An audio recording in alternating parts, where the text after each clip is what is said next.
If there's an option for you to come down here, do it. No hesitation, do it. My name's Ziggy. I'm 22 and I'm from Antwerp area, Belgium.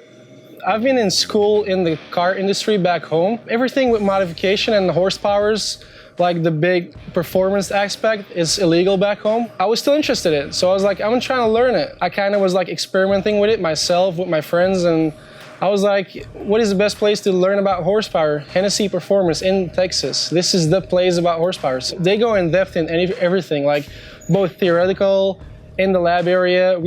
They go over everything. I've learned stuff that I didn't even know that existed, like methanol injection. We never heard about it. I'm in a yellow Camaro team. We've got a Pro Charger installs, we got meth injection, we got big ass cam, we got everything. So we're expecting about 700 brake horsepower.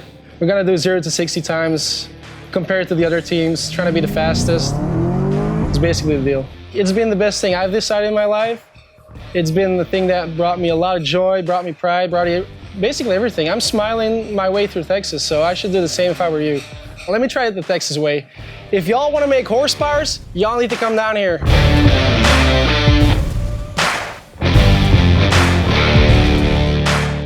Came here for the horsepower.